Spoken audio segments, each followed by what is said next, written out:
Pertama, saya ingin mengapresiasi Pak Menteri yang telah merekomendasikan persoalan MBG begitu, Bapak, yang harus terjadi evaluasi menyeluruh, tidak sepotong-sepotong dan tidak berhenti pada persoalan dari diungkapnya kasus korupsi, namun ada regulasi yang harus dibenahi secara komprehensif, dan saya kira itu menjadi bagian dari apa yang tugas Kementerian HAM.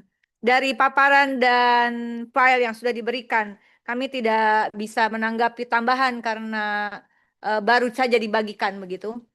Nanti kalau ada waktu izin kami menyampaikan.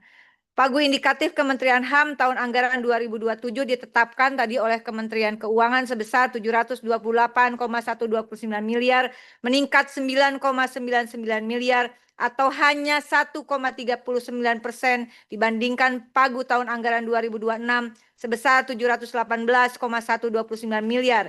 Sementara realisasi anggaran sampai 15 Juni 2026 mencapai 269,4 miliar atau 48,95%, melampaui target Kementerian Keuangan sebesar 40% pada akhir triwulan 2 2026.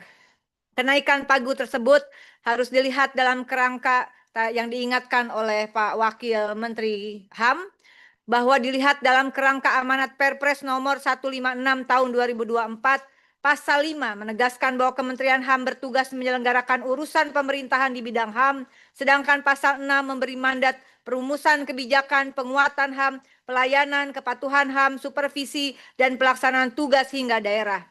Kami mencermati bahwa belanja pegawai masih mendominasi struktur anggaran 2027 sebesar 47,1%. Namun kondisi ini seperti tadi disampaikan dapat dipahami karena Kementerian HAM masih membangun kelembagaan. Namun demikian izin kami memberikan masukan. Apabila tidak diimbangi indikator kinerja yang kuat, hampir seluruh anggaran untuk belanja pegawai berpotensi mengurangi ruang fiskal bagi program yang langsung dirasakan masyarakat. Saya juga mencatat bahwa alokasi terbesar masih berada pada fungsi instrumen dan penguatan HAM sebesar 158,78 miliar, sedangkan fungsi pelayanan dan kepatuhan HAM sebesar 89,31 miliar. Namun hal ini juga sesuai dengan mandat pasal 13 dan pasal 14 Perpres nomor 156 tahun 2024. Namun demikian kembali izin kami memberikan masukan.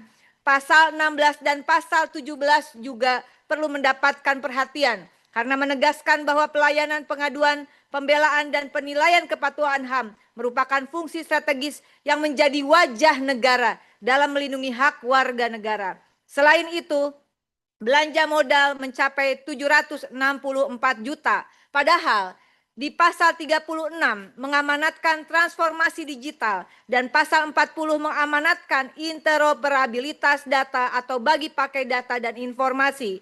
Kenaikan pagu yang hanya 1,39 dari ke 1,39% dari Kementerian Keuangan juga belum sepenuhnya mencerminkan kebutuhan penguatan kelembagaan 38 wilayah kerja serta perluasan layanan HAM nasional. Dengan demikian kami merekomendasikan memberi dukungan Kementerian HAM untuk wajib menyampaikan evaluasi tahun anggaran 2026 berbasis outcome termasuk penyelesaian pengaduan HAM, pemulihan korban, kepatuhan HAM, dan manfaat nyata bagi masyarakat.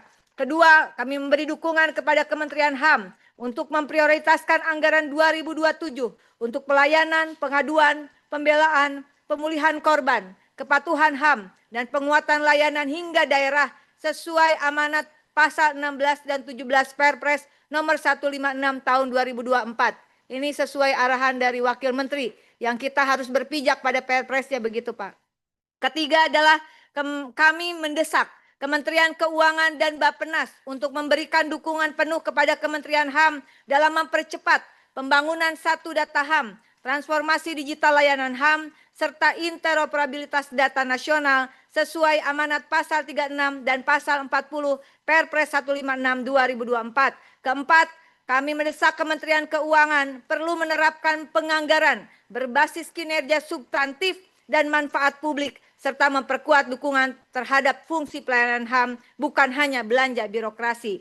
Yang kelima, kami memberi dukungan kepada Bappenas agar memastikan HAM menjadi bagian integral pembangunan nasional melalui indikator outcome HAM, integrasi perspektif HAM dalam perencanaan kementerian lembaga, serta penguatan sinergi Kementerian HAM, Kementerian Hukum, Kementerian Imigrasi dan Pemasyarakatan, sebagaimana amanat pasal 44 Perpres 156 tahun 2024. Demikian pandangan kami mewakili fraksi PDI Perjuangan. Terima kasih. Assalamualaikum warahmatullahi wabarakatuh.